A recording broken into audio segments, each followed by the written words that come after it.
I was 12, fielding at mid-on in a Slovenia versus Austria under-13s international at the Austria Cricket Stadium in Vienna.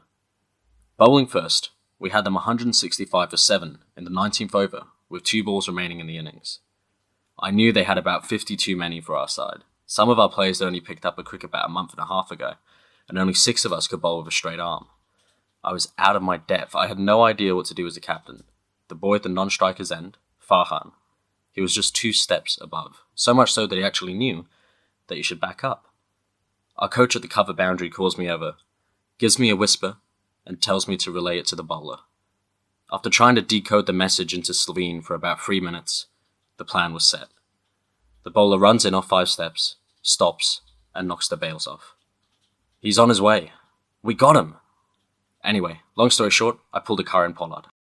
Hello everyone, and welcome to the third innings. My name is Maxwell Charlesworth, and alongside me, as always, is my co-host and good friend, Prasuk Jain. Prasuk, how you going? Not bad. How about yourself?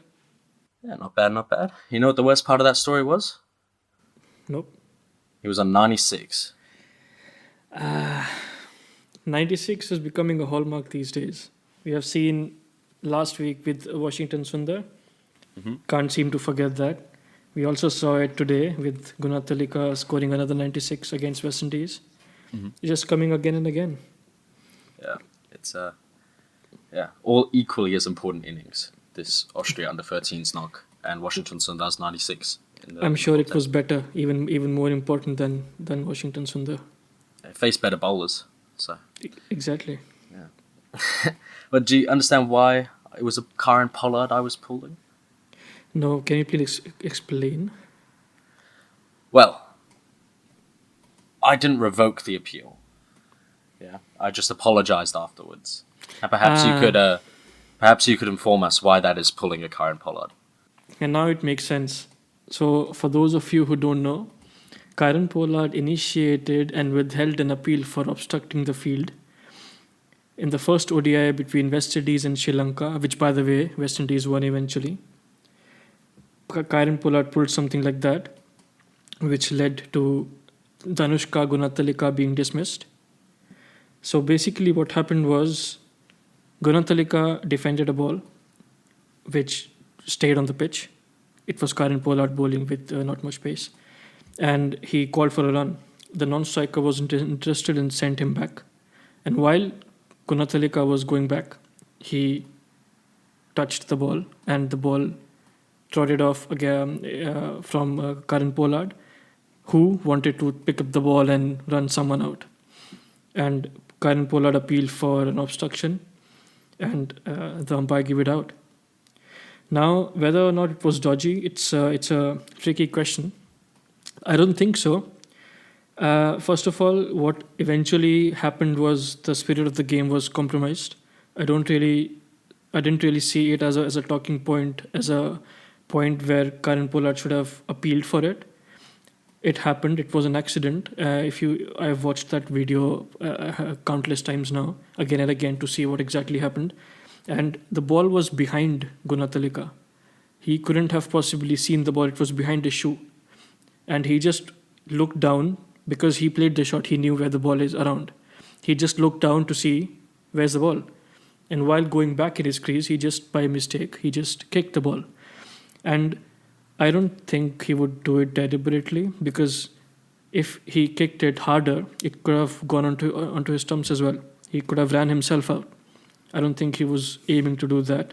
And I don't see it as a obstructing the field incident. And unfortunately, he had to go off. What is your opinion on it? Yeah. I've got the ifs about it. I don't like it. He admitted afterwards to Gunathilika that he didn't think he did anything wrong, but he just saw the video footage then, and now he's realized his mistake. No, he saw the replays on the big screen at the ground, and all he had to do was tell the umpire, look, I revoke my appeal. That's it. That's all he had to do. That's all I had to do back then as well.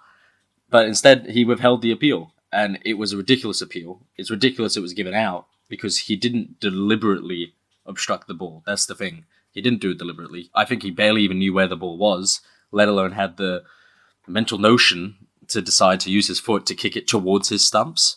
Like, it makes no sense. But no, sorry, Pollard. You had your chance to revoke it on the field, and you didn't, so you can't just go up and apologize afterwards. It's poor on his part. But in other less aggravating news, and also on the West Indies front, the West Indies have a new full-time Test captain in Craig Brathwaite. Obviously, he filled in the role for Holder in their series win in Bangladesh earlier this year, and now he's been given the ropes full-time. Holder was captain for the last 5 years, and really, he had a struggling team behind him. And now they've sort of gathered their thoughts and found some recent success, or hopeful success, and now they've gone to Craig Brathwaite to really push that on. What are your thoughts on this, Prasuk? Well, Brathwaite is a solid batsman, and he has been a promising opener for the Windies in the past years. Although the last 2 years weren't very good for him, he only averaged around 20. But in the whole career, he has averaged 32 with 800s and 20 50s as an opener. And he has the perfect temperament for a captain. And on the other side, I think it's going to relieve Holder of the responsibility and duties, which I think he needs to focus more on his game and maybe, just maybe, finally get to bat higher. I want him to bat higher for the West Indies, and he's more than a bowling all-rounder. I think he is one of the better batsmen in the Windies side, and I hope this helps him. Yeah, obviously Jason Holder had, or possibly still has, I probably should have checked, the number one Test all-rounder ranking. Yeah, he is the number one still, yeah. Yeah, he's pivotal for the West Indies side, and maybe, as you say, relieving the captaincy duties from him will allow him play more freely and maybe just clear up his mind a bit. Because it must have been a tough 5 years having to really shore up the batting, fix up the bowling at times as well, and just constantly, well, there's no other way to put it, constantly lose for a lot of the time. You got to feel for him a little bit. Craig Brathwaite coming in that remarkable series in Bangladesh. He captained well in Bangladesh, uses bowlers nicely especially. And especially with an undermanned West Indies side. It was a real big effort. And I think it's fair that he's rewarded for it. Although, who knows though? Holder might have also said, maybe it's time for me to be done with the captaincy. Obviously, the ODI captaincy has gone to Kieran Pollard as well. So, yeah, hopefully we see this as a new frontier for Jason Holder, and we see him really take that extra step up. And he has also been a bigger part in the IPL, Jason Holder. With Sunrisers, he played a big part last year with that all-round ability and the changes in the ball and everything. So I think it's also good for him to divert his mind towards other forms of cricket while Brathwaite only plays one form of cricket. So it's good that he focuses on the red ball and Holder can do other things. Yeah. Well, it seems no one is safe. Not even South African keeper captain Quinton de Kock, who has been relinquished of the latter title, with Temba Bavuma taking over the whiteboard duties and the 33-year-old Dean Elgar managing the red side. Now, Bavuma is an interesting pick, I think. In total, he's played 14 whiteball innings for the Proteas, but has been in and around the group for a long time. Obviously, with his 44 tests under his belt, people who follow South African cricket will know Temba Bavuma quite well. But is backing a captain for 2 T20 World Cups in the next few years, who has barely cemented his place in the side, a good call? Well, he boasts a decent average. I think both in ODIs and T20s. In ODIs, he averages around 55. And in T20s, he averages around 35 with a strike rate of 133, which are perfect numbers for any player in any side. And he has shown captaincy talent in the past in the domestic setup. So I think it's going to come good for South Africa. But it's more a question about the team that is going to play around him. It's the same as the West Indies situation. Captain can only do so much.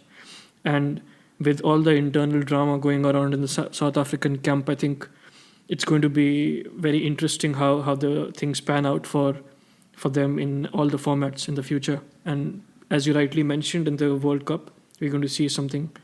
Hopefully, they can make it big in the World Cup this time. Haven't had a lot of luck with ICC events, and looking forward. Yeah. So on his captaincy talent, the last 2 years he has taken the Lions to the CSA T20 title. So this year and last year, 2 in a row under his captaincy. And yeah, I think it's also a question with the South African side about the quality of the team around him. So it might be, although in the white ball setup, that's a bit better than what the issue Dean Elgar is going to be facing, I believe. So yeah, I'm happy for him. Obviously, South Africa's first Black African captain, which is it's a brilliant achievement by him, and I wish him all the best. But yeah, it's just that his surroundings, the team members of his, that could produce some shortcomings.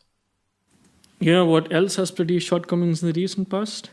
In this Johnny year, Bairstow. especially? Rightly mentioned, but what else? It's the PSL. Of course, the PSL. 7 people out of 7 people, including 6 players, have been tested COVID positive, and that led to the tournament being called off in the middle. It's agreed for a restart in June following the IPL, but I don't see a lot of players. Well, I wouldn't say a lot of players, but a lot of players are going to back off, and a lot of talent pool may be reduced by then. So I'm not sure if you're going to see as exciting PSL as we saw in the first half, but it's not a good year for cricket because of COVID. Yeah. And obviously in these trying times, having that many people isolated together proves to be increasingly challenging. And I think really it will be for the next year and a half until vaccines are properly rolled out. From what I've heard, though, it's not as if one person left the bubble, got infected, came back and infected his teammates. The infections were across teams. There was significant breaches of the biosecure bubble, in air quotes, by players, coaches, franchise owners, staff members. Pretty much any job title, there was a COVID breach. Not all those were infected, but there was breaches that can lead to infections, of course. And like you said about the talent pool being reduced, Dan Christian has actually left the tournament before it was cancelled due to that high number of cases appearing in the league. And especially in countries, they'll be struggling to get players from Australia and players from New Zealand to any place with low COVID numbers to go to Pakistan now to finish that league due to probably excess quarantine they'll have to do on the way back. And they're getting used to a life now without COVID and putting themselves at that risk. It's just that much of a bigger jump than for people like us who live in where COVID has become a normality almost in places like here. Well, one league that we'll be hoping against the situations that have occurred in the PSL and already taking preventious methods against breaches in the IPL is the IPL itself. Could you maybe break down what's happened on that front for us, Prasuk? Here we are again, just a few months of gap into another season of what promises to be another blockbuster IPL season. Yet, we have a different format to get used to. Since we are only playing at 6 venues, including Ahmedabad, which doesn't have an IPL team, it was only fair to not include any home games for any team. So we're going to see a completely different format in terms of the crowd that is supporting, hopefully, and the sort of bubbles that the team are going through. We have seen in the past that the home advantage was huge in IPL. There was a big difference, big impact that the crowd had. So how it's going to work is every team, at any given point of time, there will be 2 venues in play. So, for instance, it's going to start with Mumbai and Chennai. So all the games I think there are 10 games happening at Mumbai and Chennai in the first leg. And then they're going to move to Delhi and Ahmedabad, playing another 16 games. And then for the final leg, they're going to move to Kolkata and Bangalore, where they're going to play another 20 games. So this way, every team just needs to travel 3 times, which is very similar to what they faced last time in UAE. They had only 3 venues and they didn't have to travel a lot. So the teams preferred that as well. And that's going to help the teams to be in the biosecure bubble as well. And they're going to travel by chartered planes and the hotel is going to be nearby. So it's going to be very secure. They are planning a lot for that. And but the interesting thing is going to be that the teams will have to adjust their gameplay according to the venues. For instance, Mumbai Indians, they like to play on those bouncy, juicy Mumbai pitches. And now most of their games they're playing in Chennai, which is completely opposite, which is slow and sluggish and spin friendly. And Chennai, on the other hand, having used to that sort of a field, they're going to play a lot of games in Mumbai. So apart from the crowd, it's also going to be pitch conditions, which is going to play a lot, and it's going to be exciting in that terms because teams will have to come out of their comfort zone and do something which they haven't done before. Well, I've heard that there might be no crowds along with this new schedule, and is that true? And who are you tipping to take the tournament this year?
Well, you know me, and you know my strict rule that I will not support any IPL franchise until my beloved Gujarat Lions are brought back into the tournament.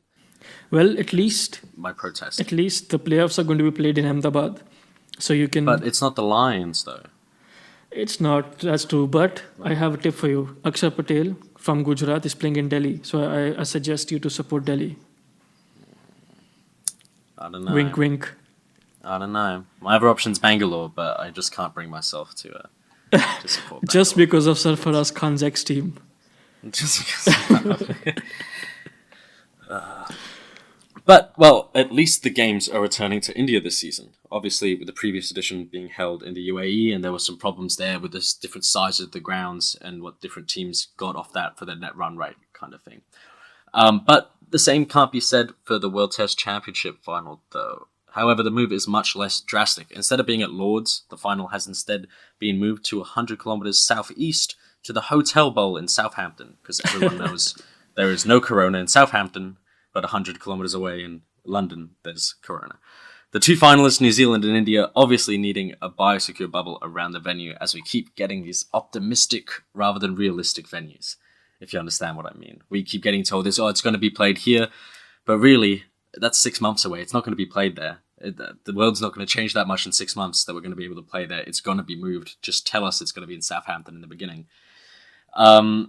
Does this play into anyone's hands more? And what do you actually think about it being held in England at all? Does it make sense right now? It's funny you call it the Hotel Bowl just because it has a hotel in the stadium premises. But at least that helps in maintaining the bubble. That's one of the reasons it has been chosen as the venues, although not officially, I think, but sort of Ganguly had a slip of tongue moment, and he confirmed that it's the confirmed venue. New Zealand is going to play 2 tests against England just before the final, although I think in different venues, but still having that suitability to the conditions might play into their hands. But the Rose Bowl is seen to be very seam friendly, and in terms of the seam department, I think both teams are very evenly poised. I'm very much looking forward to seeing Indian seamers perform in England before the England tour. I think we all know how New Zealand bowlers are, with Bolt and Southey and Wagner just hitting the mark non-stop. But I hope to see Bumrah and Siraj and Ishan Sharma there as well. It's going to be an even contest, and as of now, my only hope is for it to go into the fifth day. I want it to last for full 5 days. I don't want to miss out on any Test cricket anymore. Well, as That's long as my they only don't bring hope in right the Ahmedabad groundsman for the Test, then it probably should, I reckon. I have no comments. I decline to comment. Well, in other Test news, Afghanistan have their first ever double century in Test, with Hashmitullah Shahidi scoring 200 not out in the ongoing second Test against Zimbabwe. He is quickly becoming one of my favourite players, if not just for his first name. He goes up there on the list with Hardik Pandya and Quinton de Kock. That's Hashmitullah. Did you catch any of his innings? And if so, what did you think of it? Well, it was a very, very typical Test innings. Very gritty, very patient. Just the perfect innings that I like. He faced 443 balls for his 200. It was, although it was a flat deck, but it's still coming from a side like Afghanistan, which doesn't really play a lot of games, especially Test cricket. It was a very special knock for him to go out there and convert that. The Afghanistan skipper declared as soon as he reached the double ton, and at that situation, at that moment of time, his innings already put Afghanistan in a winning position in the game. Now we see Zimbabwe have to follow on. They are already in the follow on after the third day. And I don't see Afghanistan losing this game from here on. Looking forward to seeing more of him. Obviously, the Afghani skipper, Ashka Afghan, who is so patriotic, he changed his last name to Afghan. You mentioned that it was a really typical Test innings. And one thing I really like about this Afghan side is that they haven't taken the same approach as other newly appointed Test nations in recent times. And what I mean by that is they normally try and essentially take their white ball side, which normally they're more competitive in because it's easier to be more competitive over a short period of time. So they normally try and take their white ball side and convert them into Test cricketers. Whereas Afghanistan, if they haven't really done that, or when they started doing that in the beginning, they've at least now put pretty much a stop to it. Only 4 of the players in the Afghan side for this Test played in their nation's last ODI against Ireland in January. One of those being Hashmitullah Shahidi. Then the other 3 were Ramat Shah, Ashka Afghan, and Rashid Khan. And while Hashmitullah has played 41 ODIs for his country, he has shown that there is proper Test match batting stocks in Afghanistan rather than just a prolonged ODI innings, if you get what I mean. Yeah, we have seen enough from Afghanistan in all formats, and I think they should be given more opportunities to showcase their talent and get that match practice going on. Something I think ICC is looking into for the near future, to have more associate teams playing more cricket with each other. And there's a lot to be seen from these countries: Ireland, Afghanistan, and Zimbabwe, and all these countries have so much of talent. And as you said, it's more competitive to play a shorter format, but these players are showing what they are made of in the Test cricket, and I would love to see more. Yeah, Afghanistan are going to be a powerhouse of cricket. Well, maybe not a powerhouse, but they're going to be, I reckon, up to a Sri Lanka kind of level, modern day Sri Lanka level, very quickly. That not only do they have now what seems to be sort of a working first class system, because we have to remember that this is a war-torn country. It's not as easy to just say, okay, let's set up a first class competition. I believe just last year there was a suicide bomber at a cricket match showed up to the ground. It's a difficult situation they're in, but they have, as compared to Ireland, for example, they have a lot of players in the PSL. They have players in the IPL, in the Big Bash, in the BPL. They have players everywhere. Rashid Khan, Mujibur Rahman, players like that. And not just them, it's increasing. And I think that the more exposure they get, they're going to really go far. It's kind of like the entire team is almost like a mystery spinner. you just don't know what's coming out. Because I believe Rashid Khan said he learnt how to bowl leg spin off YouTube videos or off old Shane Warne clips on YouTube. It'll be exciting to see. Yeah. I hope the Netherlands can play a bit more cricket as well. Yeah, I haven't played an international match in over a year. It's a bit ridiculous, Mr. ICC. If you're listening, Mr. ICC, I don't know who you are, but it's ridiculous. Please fix this. So, now, Prasuki, I'm going to give you a number, and you're going to have to guess what it is, okay? It's our favorite segment. All right? Mm-hmm. You ready for the number? Tell me. 50.2. Is that CSK's combined strike rate in the 2021 IPL season? Close. I believe that's going to be 49.6. I think I have my money on. That is actually the percentage of people who watch our videos on YouTube and are unsubscribed. So if you are one of those people, please give us a subscribe. It would really help us out, and it will help you to stay up to date with all the cricket news, previews, and reviews that you need. That's all the time we have for today. Make sure you send us any questions you would like answered into our YouTube comments or Instagram DMs. My name has been Maxwell Charlesov, and alongside me, as always, has been Prasuk Jain. It's been a pleasure having your company, and we will see you soon. Thank you.